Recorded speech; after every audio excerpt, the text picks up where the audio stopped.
What made you move back to India? When Flipkart got acquired by Walmart, and the moment the Flipkart deal happened, we had a 40-page internet book.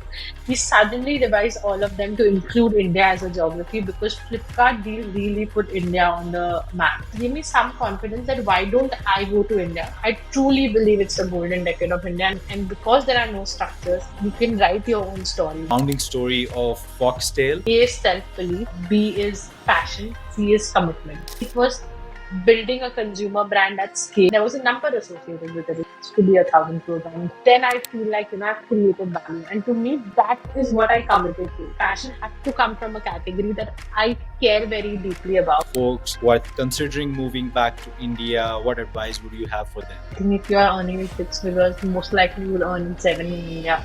Your growth part will be much sooner in India than it is in the US. And also you will be surrounded by people who have the same hunger. I think the most important thing that we probably don't talk enough is home. It's a culture I'm very proud of. We had Romita Mazumdar on the pod. Romita is the founder and CEO of Foxtale, a D2C skincare brand that offers targeted solutions for a variety of skin concerns. It's considered as one of the fastest growing D2C brands in India. I had a great time chatting with her. Romita is a rock star. Romita shared what influenced her the most while growing up, what she learned from her time in the US, and why she moved back to India. We discussed Foxtale and the vision she holds for the company, what excites her the most about India, and her advice for Indians thinking about moving back. We also talked about who is she outside of work and much more. Now I bring you Romita. Perfect. Romita, so good to have you on the pod. Excited to be here, Shiv. I've been very excited after we chatted. I told you, been one of the most inspiring stories I've heard in a while. So very excited to be here. You're too humble, my friend. And yeah, it's been fun. I'm enjoying what I'm doing, but really, really excited to, unpack your journey so far. So, Romita, maybe before talking about you founding Foxtail, let's talk about, your early life before that, which is we're really a byproduct of our environment. What shaped you the most while growing up? And what made you move to the US, and your experiences in the US, and what made you move back to India? I'll break this question into two parts. I think it's a whole each will flow into the other almost, because whenever I think of what made me who I am and today the value systems that I stand by for right or for wrong, like a lot of it, like you said, is the environment. And for me, that environment was two parts: where I grew up till the age of 18, and where I grew up in my formative years, which is 18 to 24. So till 18, I was in Ranchi with my family. 18 to 24, I was in the US in college, absolutely alone, right? No family, no connection. So very different worlds. And the combination of the two have framed me a lot. So I grew up, Shiva, in a family of lawyers. It's a first generation. Both my parents didn't come from money. They both built themselves from scratch up. So my brother and I have had a very privileged upbringing. हमको जो चाहिए था मिल जाता था. But honestly, अब जब सोचती हूँ, then a lot of when I was growing up, right? I was from Ranchi, so the demands were not insane. I have most likely not seen an Audi for a very long time. Mercedes I've heard of. We didn't even have a McDonald's in Ranchi. So had a privileged upbringing, but it was still very much in a bubble where everything was aspirational and only what you see in your ecosystem is what is there. So you grew up with very basic resources to our disposal. But at that, we knew that we are one of the more privileged ones in Ranchi because we could go to travel, we could go and stay in a house, travel, etc.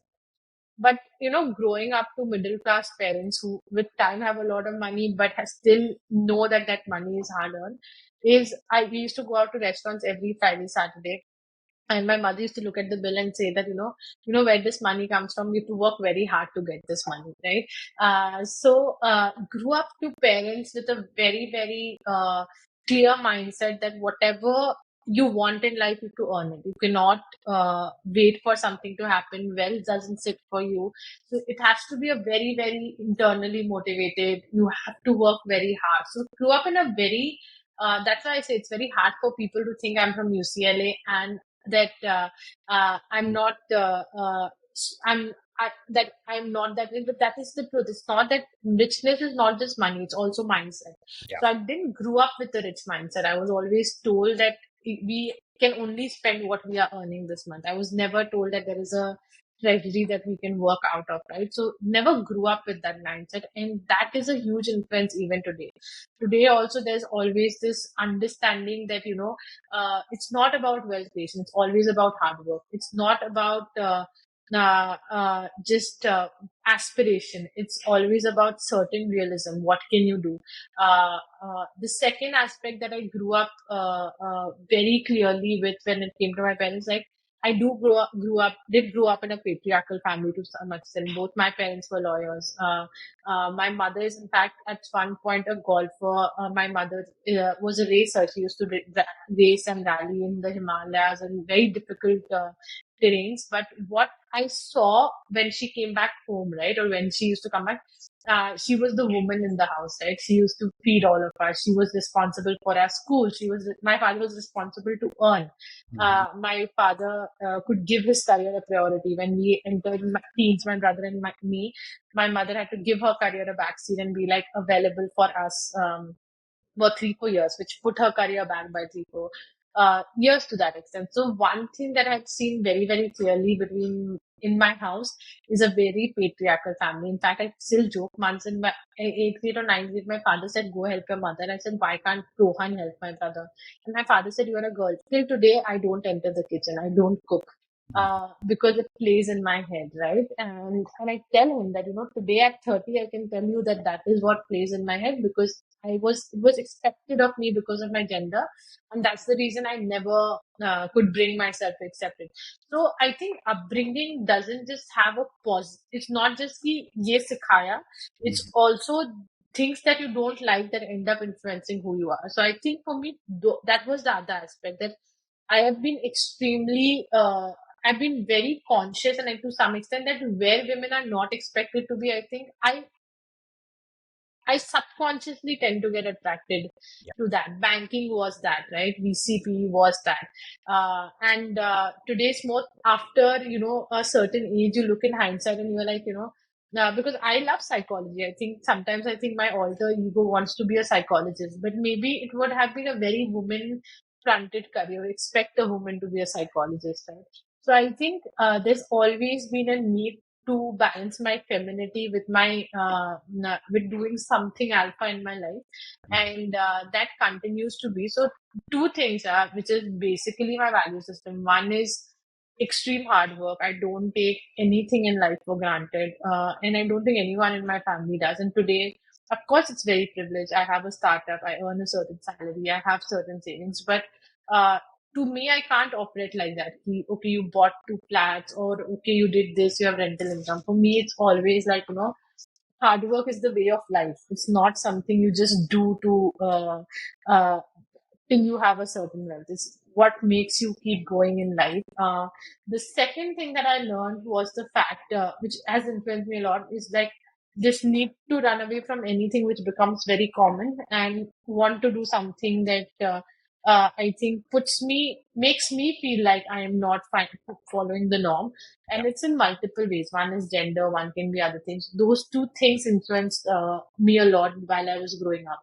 And I think third, largely, which is not parental thing but Rachi, and I often say this, and I know this for a matter of fact, is if I was not from Rachi, a lot of what I today, if you talk to my investors on my team, if you ask them what Romita is, top one, because I'm not top 1% at everything. There are things that I'm very average at, below average at. Even as an entrepreneur, there's something that makes you like one thing that you are really good at, other things are average, and then you hire people who are very good at those things, right? My top 1% is consumer insight. I'm really good with knowing my consumer and being honest and solving for them.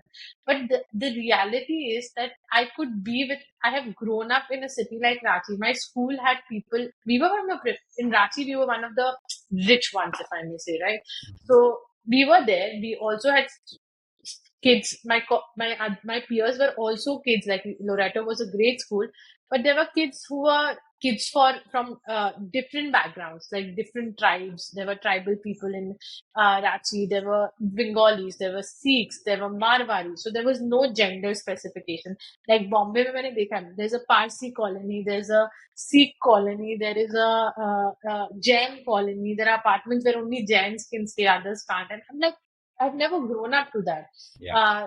They're Muslims, like all religions, and it was not a religion. Was honestly, people will be surprised in small towns. It's not a conversation. We take pride in we are from Ranchi. हमारा religion conversation नहीं था. Second, socio-economic was not a conversation. I still remember one of my friend's father was a bus driver of our school. One of them was a doctor and a very renowned doctor at that. One of them was a peon, normal banker, retail banker at an SBI. So. Um, Someone was a small dukandar, like, businessman. And again, another conversation that my parents never had with me that, oh, they are different, we are different, right? Mhm. So we used to have lunch together. We used to share our lunches. They've come to my house. I've gone to their house, of course. And imagine the mind was, these are such social construct. I used to live in a good house, 4 BHK, big house, right? Most of my friends did used to live in that house, but it never crossed my mind, oh, mera ghar inke ghar se better hai, right? Because of this, what happened, I grew up in a very religion neutral, very socio-economic neutral background. So I got to know people from very different backgrounds. I got to be friends with people. I was part of the story of girls who've grown up from the age of 6 to when they hit 16 to when we hit 18. We've all had our first boyfriends together. We've all had our rebel phase of hating our parents together. We've all come out of it together, right? So when that ends up happening, you understand people who are very different from you and yet share very similar experiences. So that to me is a big influence of small cities. And I don't want to say it's just Ranchi. I think most small cities would be like this. So that kind of being that empath, that ability to go beyond borders, right? That social borders that we have created, and hence get to know, because consumer insight ऐसा नहीं हो सकता that I did research and what form you filled. It's really empathy. It's being able to think from your perspective. And I Mhm. couldn't have thought from your perspective if you are not my friend or someone like you. I've not seen a life that has somewhere more resonance to you, because you and I can't have the same life, but someone else I know must have something very similar to you. So I think those are three things that growing up did to me. It's a positive combination of, and very honestly, if you were asking me this question maybe 3 years back, you would have asked, I was like, nahi pata. I Mhm. think age, the number 30 does something to you. So you start thinking on what has happened and why it's happened. Yeah. But that's on one side. Second, how UCLA happened, and I think also how that ended up. In fact, that's the second part. So one part of my life is still 18, but a huge part and an equally important part of my life is 18 to 24, because I went to the US all on my own. My parents didn't go with me. It was my first international trip. I'd never gone out of India. I still remember when I landed in the US, in LA, if you were 36 hours, I'd gone from, I think China Southern or China Eastern with Cake Airlines. Mhm. I'd gone from that, so it lands in the evening, so raat ho gaya tha. And when I went out, there were taxi drivers, and I got really scared because I was like, "This is these people don't look similar." I Yeah. was not big into Hollywood movies or songs or anything, so it's not like I was westernized in my way. I've never gone out of India, so it was a different world to me that I suddenly got to know. And imagine Ranchi protected, right? घर से निकली तो driver के साथ निकली. I have a nanny who was there with me all the time. Yeah. Till I was 18, I've never gone to a tuition class on my own, to suddenly landing in a completely different city all on my own. So it was a huge uh, difference, and it overwhelmed me like crazy. Mhm. First 3 weeks तो मुझे लगा अरे क्या चल, I just want to go back home and this, but that changed me fundamentally. And when I say change, these things, like I said, right, a lot of your value systems stay the same, but you build a foundation on that. So when I went there on my own, my parents, see, I come from a good family, again, not so much. So I knew my parents are doing me a favor. See, that I knew. So I was not the kid who was calling them and saying, can you send me more money? So whatever my mother will give me in a quarter, I would say that this is what I'm going to do with it. I'm going to save, right? One was that. Second, to me, even when I was homesick, that became very, very critical was that, I knew that I want to be able to justify the ROI, right? And हमारे लिए ROI ये होता था, you get a job that ends up paying them back what they have spent into the college. That became the second thing. So I think to me, living a life that was dedicated to a goal happened very early, at the age of 18. And when I say goal, it was really something that I'd committed myself to. I said that, cook or crook, my first job has to be more than a CR, right? And it has to pay my parents back. So it's not just I want a job. It's not just I want a job in finance. It needed to be a certain Yeah. profile. And knowing myself, I knew I needed to enjoy it also. I couldn't be someone who can just do a job for the sake. So finding that fit at the age of 18 and committing to something as whatever I committed to with the kind of, um, I don't know the right word for it, but Hindi में बोलते हैं ना, in Hindi there's the word junoon, right? Like, or a lot of clarity, but committing to it and early, I think that became fundamental and foundational to a lot of who I am as an entrepreneur. Because then I dedicated myself to it. Yeah, I did multiple internships. I would do classes in the morning. I reached out, cold call, met so many multiple people. Maybe 100 people got my first job, got one interview, got my first job, which was unpaid.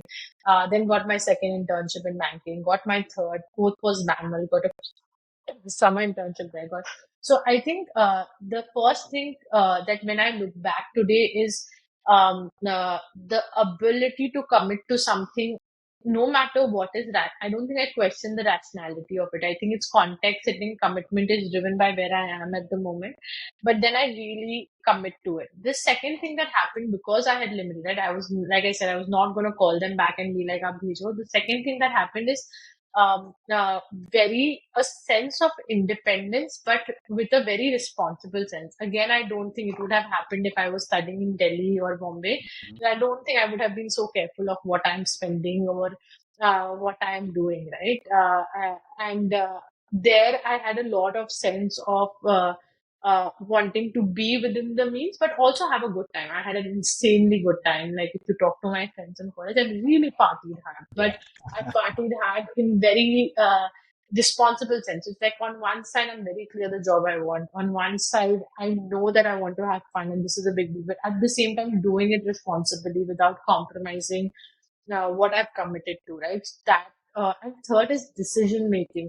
Uh, um, I don't think you can learn decision making till you are left on your own fully because you will always have someone to call. हमारे time में first year WhatsApp नहीं था second year WhatsApp आएगा तो first year I couldn't even call my parents और text my parents and be like I couldn't call, right? So if I want to think in my dorm, I need a mini fridge because we didn't have kitchens during in our dorms. I have to make a call that do I go out and spend that $80 and what would it mean for my rest of the month ka kharcha and not kharcha, right? Do I go out with a certain person? So it's a life my parents were not connected to. But having said that, I am their daughter, right? So I am not going to also, I think this I learned if I ever have kids that once you teach your kids value system, really trust them because the guilt of going against anything that is fundamental to your parents is so big that you will not do it, especially if you are the decision maker. If मेरी mummy ना बोलेगी तब तो मैं कर लूंगी because I'm like she knows about it. If I feel like she doesn't know about it, that makes me even more careful about what I'm doing.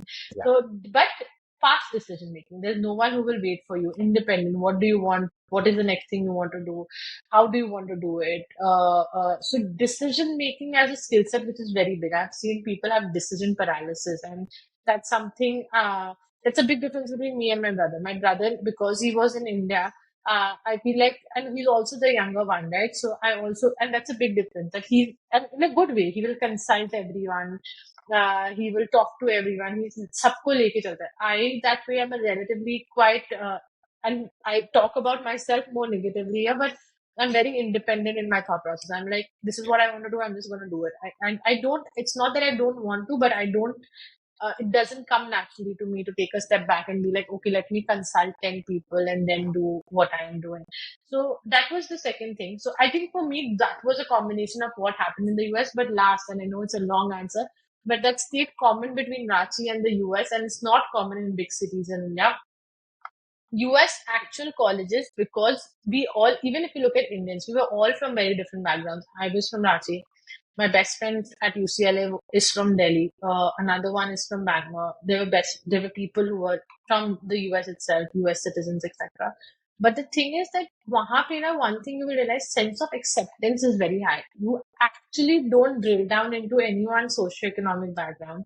You actually don't drill down into anyone's religion. At least West Coast, it's not like that. There's no racism, so that's not something that you actually you have a lot of people who ask, did you experience racism in the US? I'm like, no, like I don't think there was ever a point where I only saw Caucasians. I always saw Asians, Indians. So West Coast that way is great. So this sense of acceptance. I used to go to party till 21. I didn't drink, and it was never a thing where someone asked, "Why are you not drinking?" No, you should drink. Or this. When I came back to India, it was a huge shock. Everyone's like, if you're not drinking, it's such a big deal. Like, it's like, how are you not drinking? And then people will force you to, if you're drinking, then you have five, six shots. Now, which was very different from what I had experienced in the young, and I'm talking about youth in India, at least the way I experienced versus youth in the US. So there was a lot of acceptance, and that was similar to Rachi. So I think that made me fit in very well and made me feel very safe because I'm sure there could have complexities come because I don't have the accent. I don't have, I've not learned house writing in school. I've just studied. I have not learned French in school. I had Sanskrit and Hindi. So I don't have any fancy background, but I never felt like I don't belong there. I always felt like there's something that, my strength, my goals, my focus, and you are just, you figure out if you like someone and you hang out, you don't like someone, you don't hang out, but there's no disrespect, there's no judgment, there's alignment. There is not alignment, and that's something about you. Imagine we're all 18, 19 years old, but we still function like so to me, US and Ranchi have a huge influence. West Coast and Ranchi have a huge influence on who I am. And I think a lot of what I feel has worked out for me is comes from those 22 years of my life.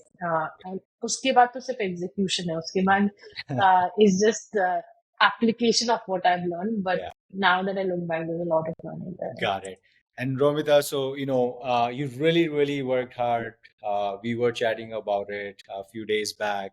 Yeah. you know, uh, you were going after things that were not norms, getting into banking, and you cold emailed 100 times to a bunch of different people, and you worked for free, and then eventually you Yeah. found your way into one of the best investment banks in the US, and everything was going great. You were on a great trajectory, career wise, professionally. Seems like you were doing good. What made you move back to India, and what was the transition like from US to India? The challenges or uncertainties. Would love to learn more about that. Uh, so US to India, the honest answer is, Shiv, I didn't get my H1B. This was the year 2018. But it's not as simple as I didn't get my H1B. BAML is a very good firm that way. So if you don't get your H1B, there's so many internationals. They move you to London or Hong Kong, one of their other regional offices for a year. And then they move you back after that on L1. So that was, of course, an option. And I was thinking of moving back to Hong Kong. Not moving back to, moving to Hong Kong because what clarity I had professionally by then, Shiv, is that I wanted to do consumer focused deals or consumer focused investments. So even if I did a VC from after a year in BAML, I knew that that's the area that I want to develop my career in. So consumer and consumer tech as an industry is something I had clarity on. Hong Kong is big on that. So I thought I'll move there and then come back after a year, but that's when Flipkart got acquired by Walmart. I don't know if you around that time. And I used to be the analyst who used to cover internet or consumer tech, and I can tell you that we never talked about India. We only talked about China when it comes to the Asian market, and maybe a little Japan, but hardly any other geography within India. And the moment the Flipkart deal happened, we had a 40-pager internet book. We suddenly revised all of them to include India as a geography because Flipkart deal really put India on the map. Earlier we used to talk about India is 15 years behind China, and honestly not talk about India a lot because no one knew what's happening here. No one knew the value creation happening here. There were Indians who were going out and building a lot of value, but people didn't know consumer value creation that had happened in India. And that Flipkart story changed a lot. So that's when BAML decided to have a very consumer tech focused presence in India. And I think they were figuring out what's the best way to approach it because the deal sizes were still smaller than the US. It was a new geography, so you don't know the risk and compliances. And of course, you're emerging markets versus BAML because it's a public company with a balance sheet. The risk and compliances is something that works very, very differently. But to me, what happened is I had thought about coming back to India for the 6 years. My parents are here. I don't have family outside. I didn't see myself staying in the US for a very long term, but ROI, right? मेरे को वो job करना था that pays my parents back. And I don't think I could have compromised on that. And to me, moving to one was that. Second, I didn't know what India outside Ranchi is like, to be very honest. I talked about this, and this is the truth. My parents didn't know what investment banking is, nor did I till I went to the US. So they thought I'm a retail banker and a investment banker had no difference, and probably till today they think the same. And if you, and one day my mother told me, you were at Bank of America, that's why you got paid a certain amount. And I'm like, no, I was in it's a different profession altogether, right? When it comes to retail banking versus investment banking. But having said that, so I didn't know the world outside Ranchi. So it was something that I worried about. It's something that I concerned about. Will I be able to adjust? Will the ROI make sense? How are the people? There's always a certain as 6 साल US में रह के थोड़ा तो you become videsi, like you certain thought processes enter, and rightly so, right? You've gotten used to a certain culture. I grew up in that culture from 18 to 24. So I come back, how is this world going to be, not going to be? Still a lot of apprehension, but this Flipkart deal, the kind of conversations it led to in our own community in banking in the US gave me some confidence that why don't I go to India for a year as BAML is within BAML itself. We figured out how to do it. That way I get to be part of the institution still. It's very, very risk hedged. Because worst case, I come back. And that's how I came to India. This is 2018. And the sector that I was looking at in banking here was consumer tech. And that was one of the focus areas for BAML. So that completely aligned. What changed? I think I told you, when I gone to the US at 18, I didn't get a culture shock. When I came to India at 24, I got a huge culture shock. It's a different world. I'll talk about things that bothered me before things that worked out for me because clearly I'm in India, so things have worked out more than not worked out for me. But a in India, at least for me, the big difference was my analyst class was 10, 20 people, right? Our class was 10, the class above us was another 10. We were all the same age. In the US, at least banking at that time was primarily done at a much more mature age. So it's like post your MBAs and most likely in your early 30s, mid 30s, etc. So I suddenly was around 20, multiple people who were my same peer group versus now I am in a place where I have no peer group at all. It's a different sector, and that creates a difference. That is like a different. I had no one to sit with. I had no one to form friendship with. So I never knew that. Some of my best friends today are from my BAML days in the US because we've had those late nighters together. We've done things together. India, I didn't get that scope. So that is one. So you can always see that professionally, especially if you're moving between finance at a young age, there's a dearth of young people in finance in India because there are not so many opportunities. But second, if I may say so, and I know it's a podcast, but I have a problem of, I think, being too honest. But I'll tell you, I think it's more political in India, professionally, than it is in the US. Maybe in the US it's also there, but I was not senior enough to experience it. At a junior level, honestly, it's not political. It's very united. It's like we are in this together. If we have to bitch about an ND, we will do it together as an analyst group. Like we had a bullpen, we would close the doors and we will, as it, even if one person is impacted, all 20 will, bash that person up. उसका कोई impact नहीं हो रहा है कि हम एक closed door में we are bashing that up. But that's the level of unity. There was no, that of course these are banking. Getting into banking is very difficult. So most likely these are all extremely smart and extremely uh, people who've done well after college, but have even then, I've had times where I have done someone else's work because I know that they have had three all-nighters for 3 continuous days, and I've not gone and told the MD that it's I have done it. Similarly, people have done it for me. So a lot. It's not competitive. It's have each other's back, and each of us know our spaces very well. Each of us are very comfortable in our skin, and each of us are more focused on doing right by what we are doing than necessarily trying to think what is the other person doing. India was a different story, both between banking and VC. I felt like this competition is insane. Like you are constantly trying to figure out what deal is the other person is working on. You are constantly trying to figure out why, which partner likes whom.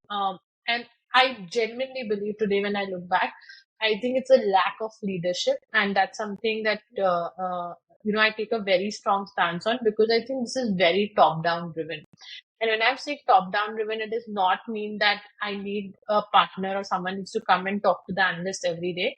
But the see, analysts are 23, 24 years old, right? So there is a lot of insecurity. Also, see, these are guys who are so used to, most of them have come first in their school. So you've taken like 20 schools who are toppers there and brought them all together in the same place.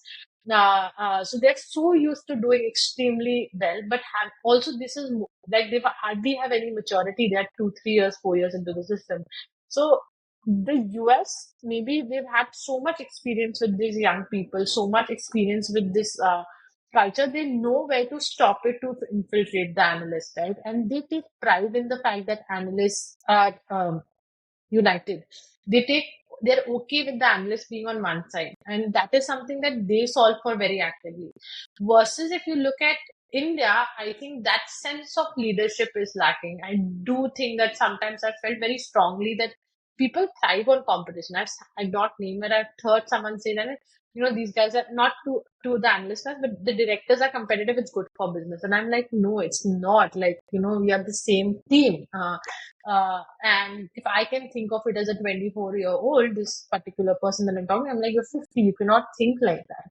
And so that's very different. So, and I think another reason is in India, people grow up in a competitive environment from 11, 12, lack of supply demand. There are multiple reasons to talk about it. Mhm. So I think, and hence I'm like this. I am a very self-motivated person. I really play to win. But if you look at my sense of competition, I'm not someone who bothers about what the next person is doing, why they are doing, etc. I'm You're more, mostly focused on yourself. It's you yeah, versus you.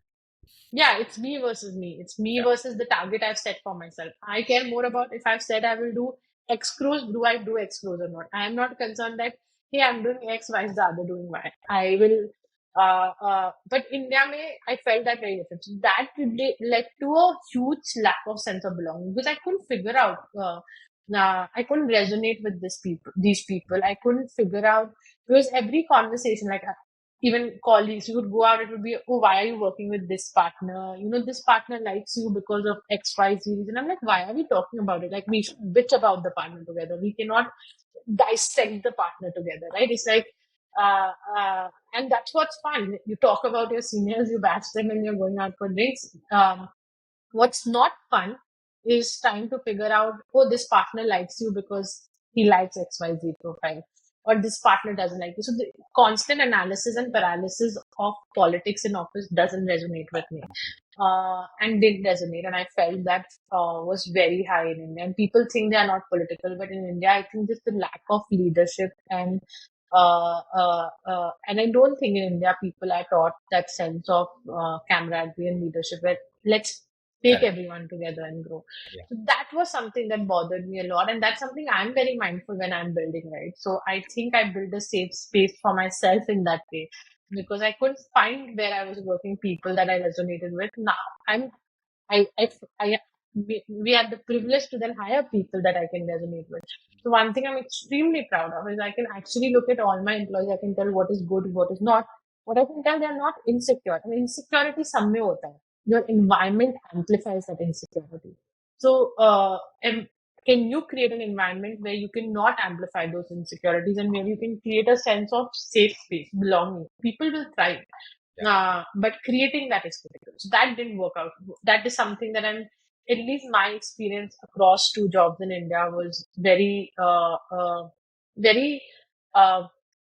culturally didn't align with me. I felt like there's too much focus on कौन IIT से है, कौन IM से है. So I like, and because we will be honest to your audience, is that there is this focus. If you're not from IIT in India, if you're not from IIM, at least in finance, it's a big deal. And I'm like, and I used to sometimes think, why did you hire me? You hired me, right? I'm not from IIT. So don't tell it. I'm 24. Don't expect me to have the maturity to Yeah. understand that you're not talking about me.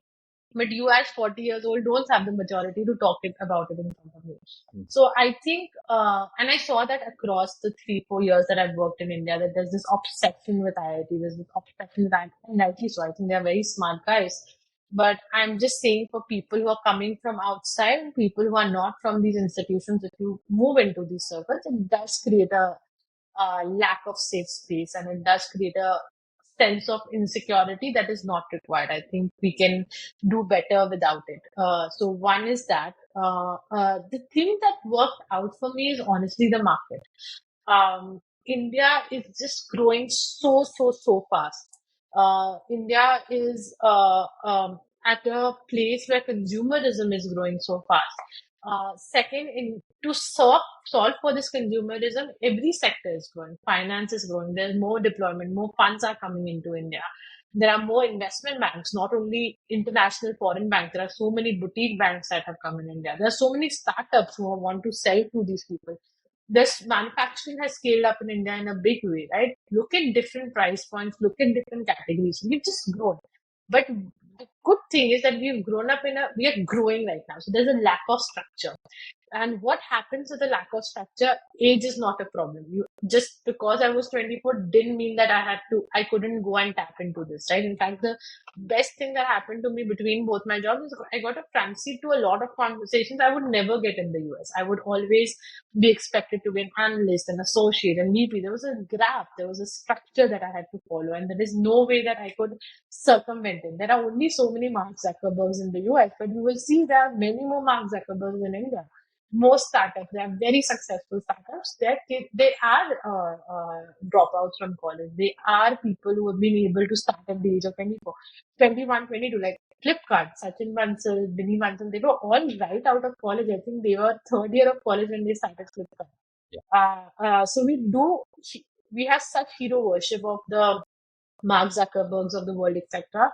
We don't realize that so many more such stories are there in India. And the reason there are so many more stories, like for every one in the US, we probably have 10 in India. The reason being India as a market allows you to do that. So when you are in a market that is growing as fast as India is growing, if you are placed here, you will end up growing much faster. Because you will get opportunity, because today no one's solving for it. Today jo kaam karke de dega, the person who's getting work done is the person that is critical. Your age is not important. Whether you come, for all of us it's the first time, so you can't solve for experience, right? Everyone has experienced so many things in India for the first time, so experience is critical but not the winning factor Yeah. in India today. Age is critical, but again, not a consideration factor in India today. So you will get to be on the driver's seat in India for the next 5 years. I truly believe it's the golden decade of India, and I don't talk from like top-down maths. I'm talking from a very bottom-up view. Like when I'm executing, I see the way the tailwinds on the market are. And I don't think I could have done what I have done now, had it been 10 years later or had it been 10 years ago. So this is the time to build in India. And when I say build, it will means a lot of things. It is that building by itself. When consumerism hota hai, to economies, every part of the economy grows with it. And that is the stage that we are in. And because there are no structures, you can write your own story. No one Correct. will tell you, okay, this is the blue book, this is the playbook to follow. So it's an incredible time in India. So that's the good part. So yeah, I think I do feel I do. Though there's the culture shock was big for me in India. It did, but everything happens for a reason. For a reason. Correct. The lack of, and I was surrounded by good people. It's not like I was not surrounded by good people, right? Both my jobs, I had great people. I'm still great friends with them. But when I look back to me as an analyst, or even then, I still felt so. I felt like I don't belong there. I felt like these are not my people. I felt judged even when I was not judged. I felt out of place even when I was getting all the love and warmth. And I think that led to for me to search something. So I knew I was in a great market. I also knew these are not my people, and this is not my home. This is So I not your think calling yet. yet. And home, right? You need home. Like my home is Raji, but I needed to create something here.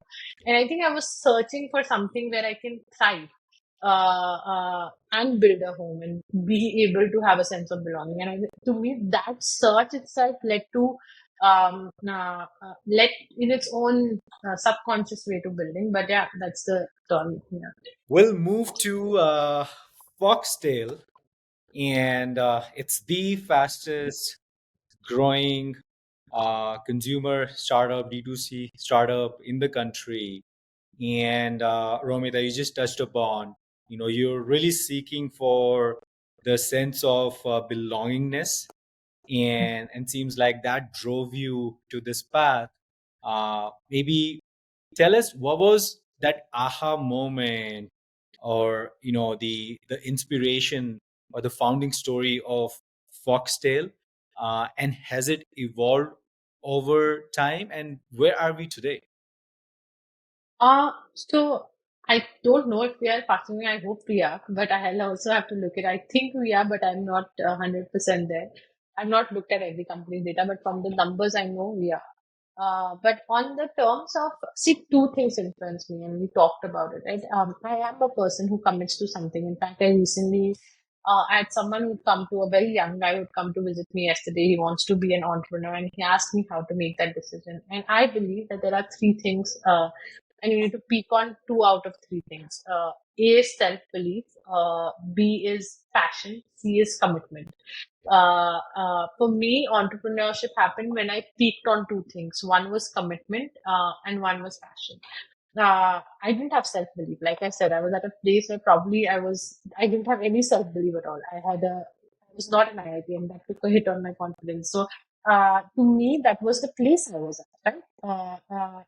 But what I've been very good at, and what is very fundamental to my personality, is that if I commit to something, I can really persevere towards it. So that's fundamental to my personality. And second was passion. So the other thing I knew until then I had not found, and which is in your words, right? Like I have not found my calling. And calling comes from something that you can really feel very strongly about.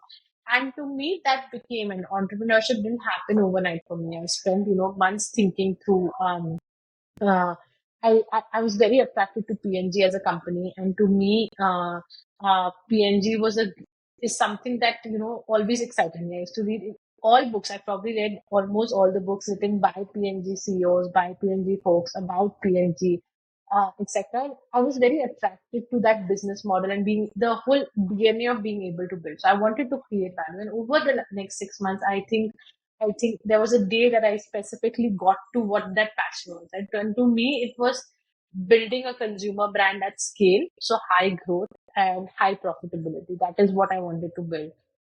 And that there was a number associated with it. It didn't happen in vacuum. I said it has to be 1,000 crore and it has to be 20% of it. And when I do that, then I feel like, I've created value. And to me, that is what I committed to.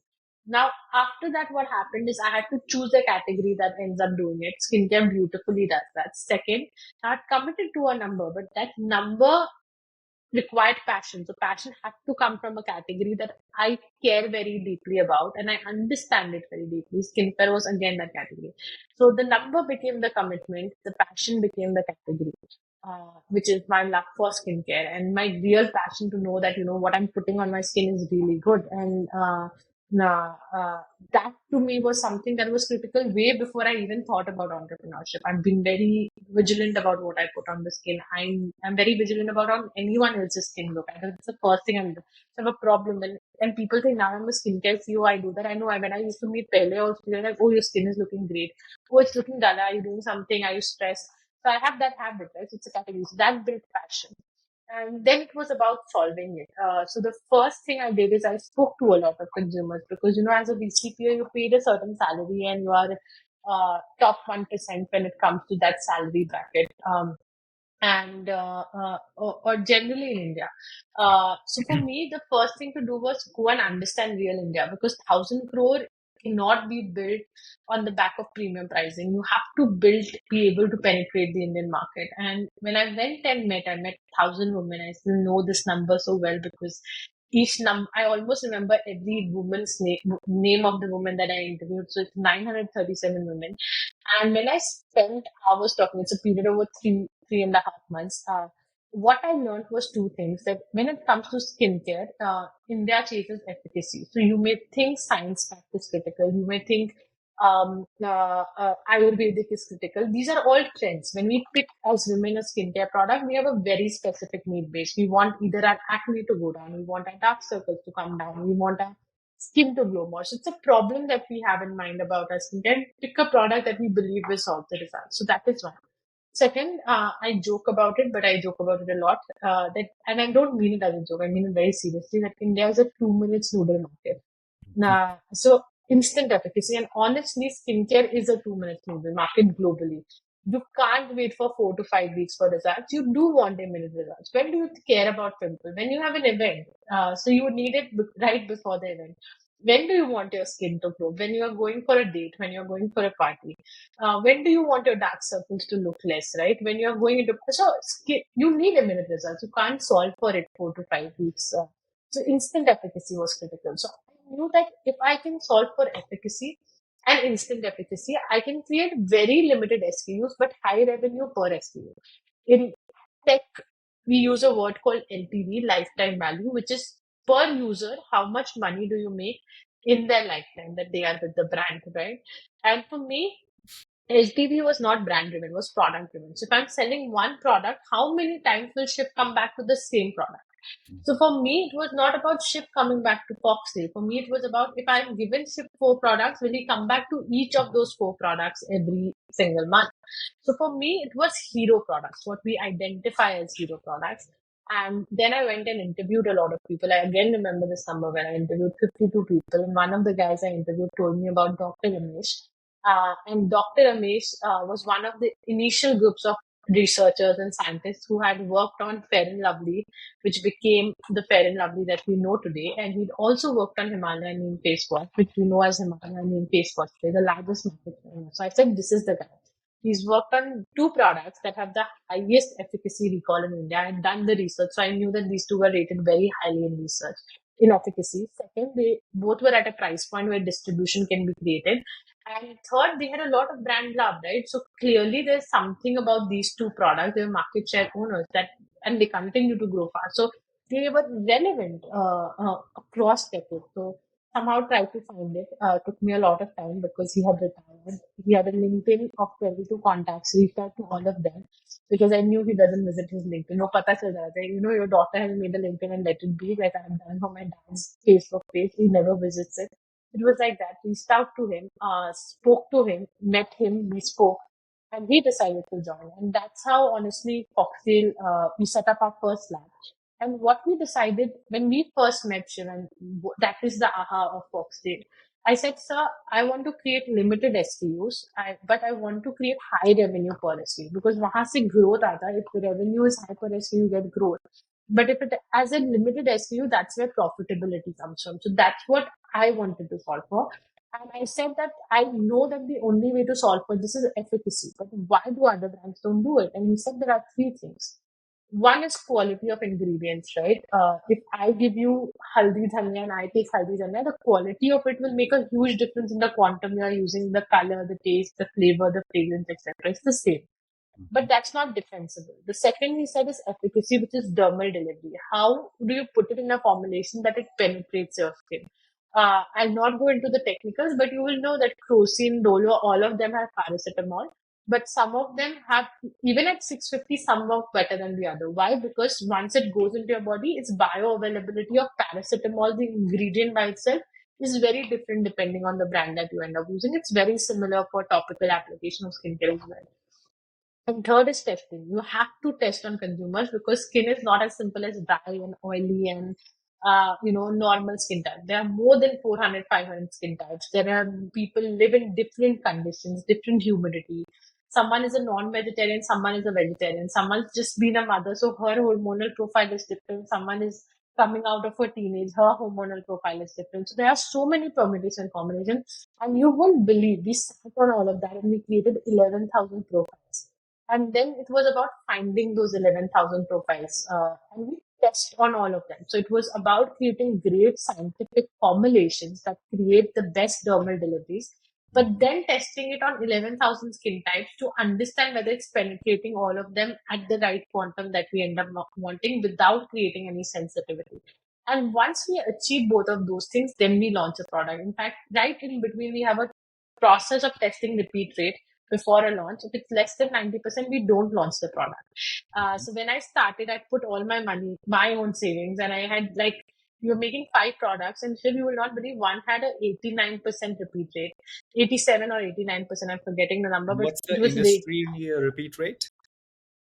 Industry repeated is very low. Yeah. When I had looked at it, I don't know the exact quantum today because I will, that's confidential. But when I was an investor, I knew that most brands were at 5%, 7%, 10% at a brand level, despite having SKUs like 500, 600 SKUs in their playbook. But that's how, so we have a process in which we test, repeat, and then we launch a product.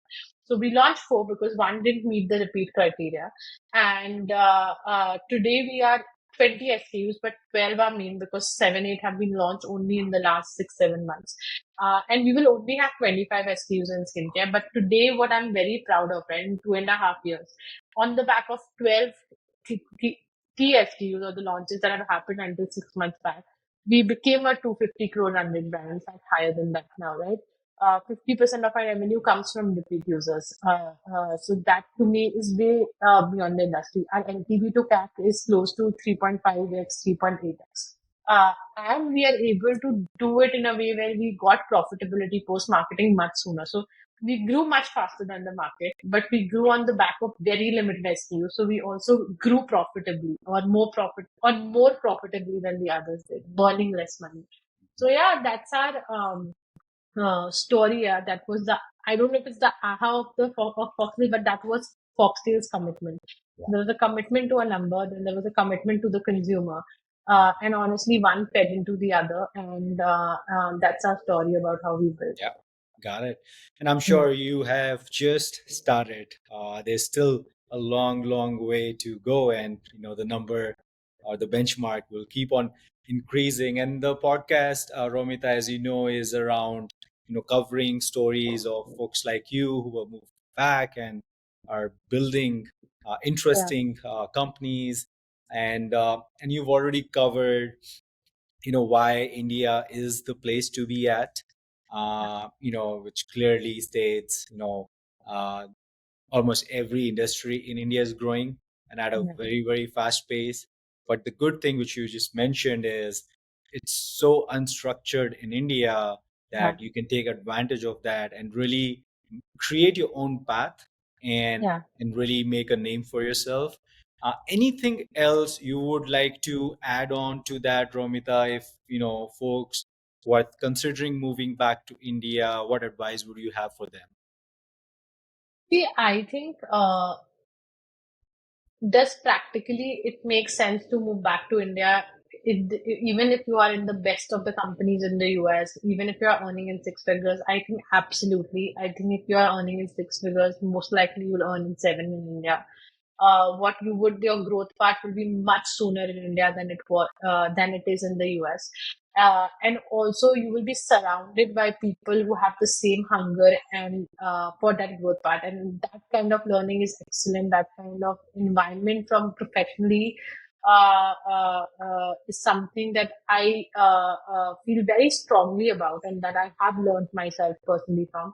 But I'll tell you one thing, Shiv, that I don't think is talked enough. So practically, does it make sense? I think it's a resounding yes. You have come back. I have come back. Anyone who come back, I think I'm way better off.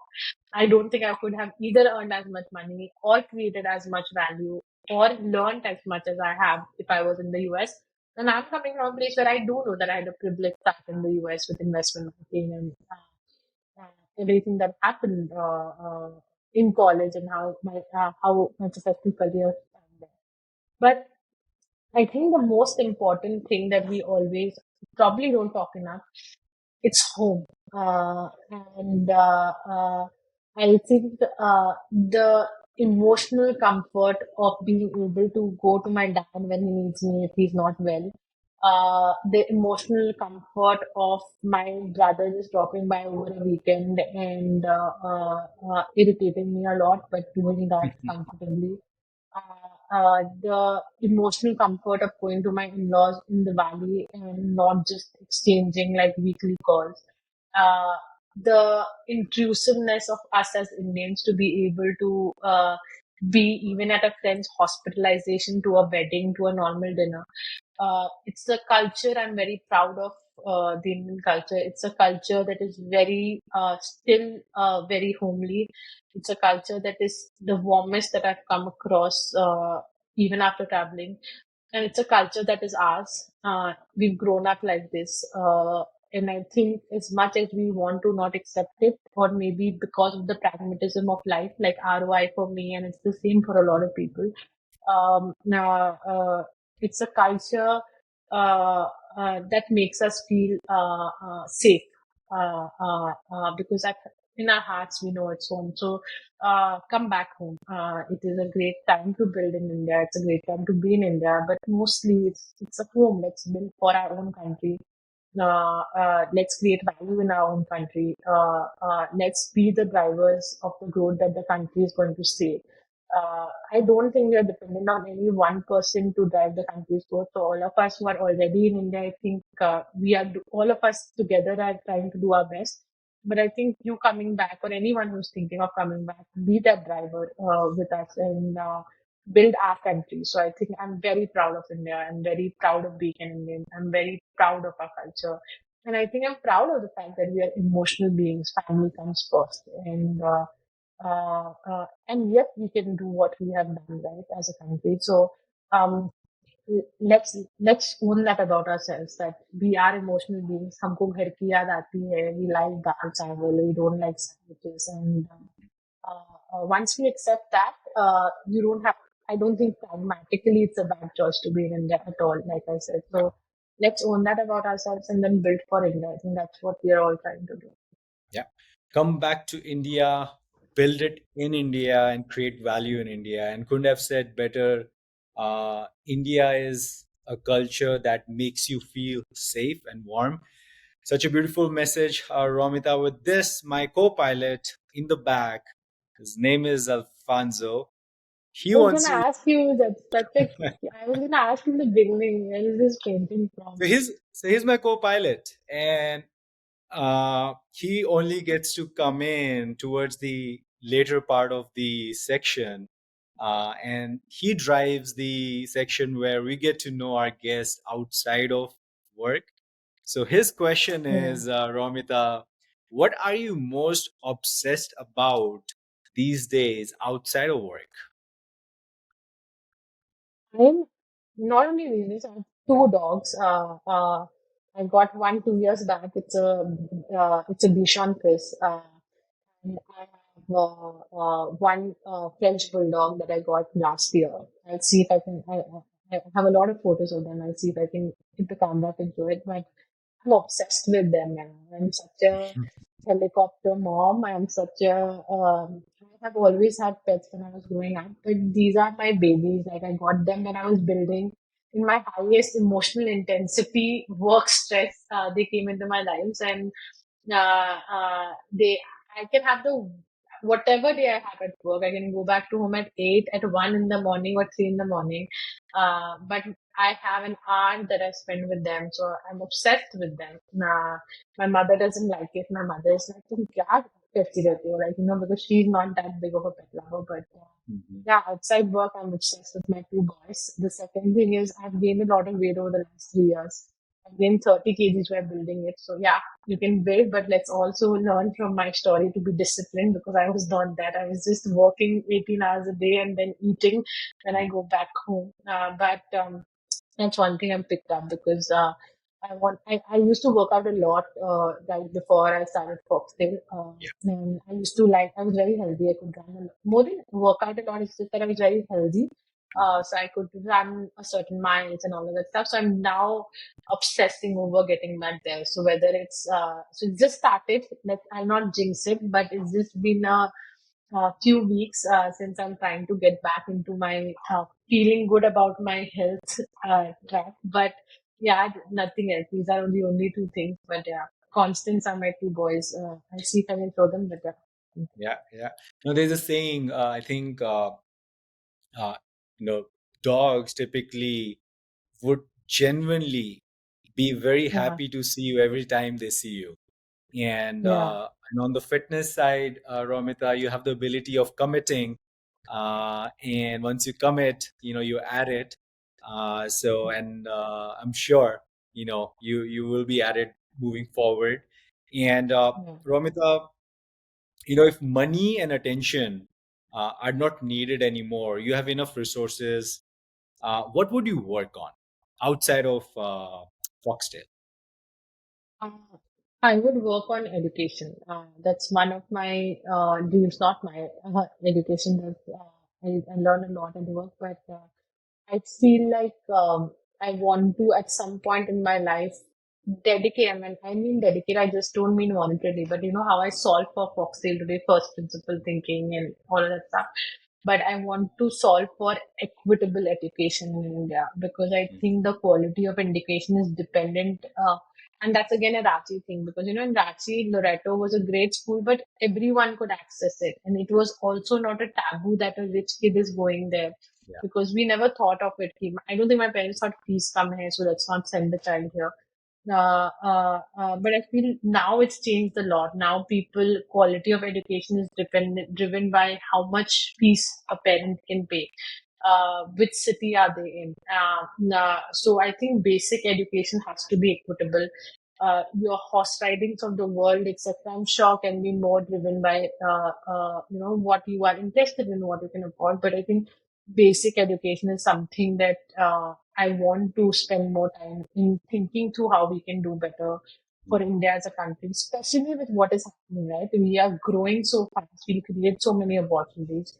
You need more skilled workforce entering. And even if it's not skilled workforce, I think education is so powerful, Shiv. I think it's just it's such a power. It makes things equal after a certain stage, because if you are educated, you really can commit to anything in life and solve for it. There's enough and more to get to. So I feel very strongly about basic education and people making sure that everyone. So even today, I do very basic. Yeah, my staffs, all their kids, I make sure I do that piece, but I don't solve for it. It's like very incidental. What I know, I can, and that's also very money driven, which I don't think is something that makes me very contented at all. So, I think that's an area I want to figure out something in life with time. But abhi to Agreed. it's Yeah. only Foxtail. And I think next 2 years it's gonna be. But when I have more time now, that's Yeah. something I want to pick up. No, Yeah. I'm hoping that at some point you'll get to work in the field of education. And Romita, if you could invite three people for dinner, dead or alive, who would they be and why? Wow.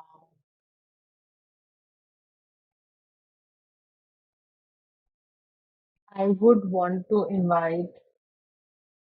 I think I would, of course, want to invite uh, uh, Prime Minister. I'm very fascinated, always been. I'm not a very political person. I don't read a lot about Indian politics or any politics for that matter. So I almost come from a non-political viewpoint when I say that, I want to invite him because I think his personality, his ability to have not only created impact, but also, he committed. I think if I want to know his story, because I think at a very early age, he committed to creating a difference and doing it from a place of certain power, which can be the office of Prime Minister. And look at him, right? Like, I think there's a pattern to what he has done in terms of very thought through. I don't think things have just happened to him. I don't think I don't think he's just lucky. I think he's worked very hard.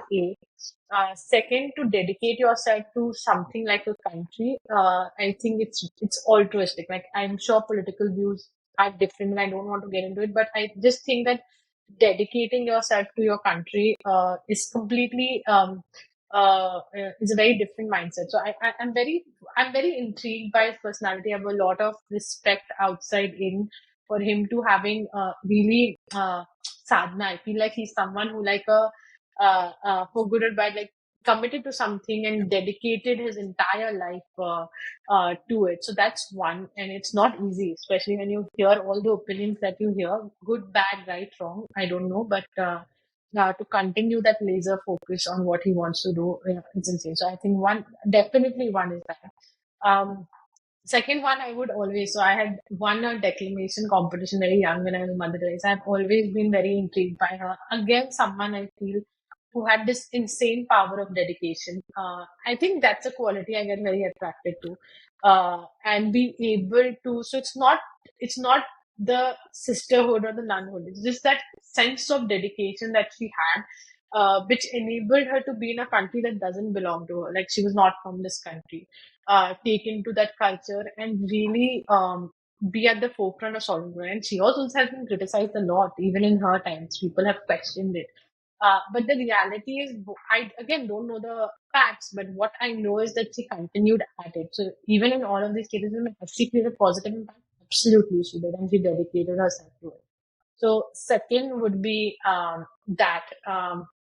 And third person would be, I'm thinking there are two names in my head that I am thinking about, but uh, I think to me, the third person probably would be, I think I would choose between, I think I would choose between someone like Jeff Bezos or Shah Rukh Khan. I am very fond of Shah Rukh Khan. Yeah. Uh, so I think I would just call him. I also think he's extremely smart, and his charisma and everything. Again, Humor. built everything for humor. So I think either it would be Shah Rukh Khan or it would be Jeff Bezos. Jeff Bezos for very different reasons. I've read his book. I'm very fond of his what he's done in life, but and the patience with which he's done. Amazon was not always a success story. So Yeah. but Shah Rukh Khan, for all the good reasons, and just the fact I'm a huge fan. So, yeah, these three things, these three, four people would be in my list. Well, I wish Jeff and Shah Rukh Khan the best Both come with because they have to fight for the third chair. me. All right, before we wrap it up, Romita, one last one. We Yeah. know you as someone who's very committed, really passionate about what she's solving for. We know you as an entrepreneur, earlier as a banker. What do your friends know you for? Who are you outside Um, of work? I have very limited friends. I don't have, and keep my inner circle very, very limited. And that's not today. It's always been the case. So I come out as very talkative in outside life. Uh, I actually love being quiet when I'm on my own. So at home, I just, if you ask my friends, if you ask my family, I think I am just I'm generally a quiet person. I have my moments where I'm very emotionally expressive. So you will, lots of hugs, lots of cuddles. That's me at home. I love eating. So most of all my plans with my family and my friends are all around food. Uh, and they will call me obsessive because, like if Foxtail is a part of my life and my commitment, I make sure it's part of everyone's life. Because 95% of my life is here. Or probably 99%. So, obsessive, very ziddi. My mother calls me very, very ziddi. So very ziddi, very, uh, uh, but at home, I'm a 30-year-old. Yeah. At work, I feel like sometimes I have to learn to be a 40, like not 40, 50, but experience. But at home, I just I'm very pampered. I'm very, loved, touchwood by God's grace. I have outstanding parents. I'm very loved. So, and I seek that. I think hence limited friends who can probably mirror that kind of love that my parents have given. Very emotionally expressive. Not big at going. I'm not a good at, I manage my own problems. So I don't like talking a lot about problems. So most of my friend and family conversation is all about food and life and travel and chill. It's not like, oh, this is what happened at work. So it's very personal. So it's my own personal space. Very, very, it's very, that's what I'm very blessed with a good set of Mhm. people at home. Yeah. Yeah. Got it. I'm happy for you. And Romita, thank you so much for making the time to come on the pod and share your journey so far. And I'm excited for you and Foxtail, what the future holds for both you and Foxtail. Thank you so much. Thank you, Shiva. I hope your audience enjoys it or finds something helpful in it. But thanks a lot for your patience and for listening to the story.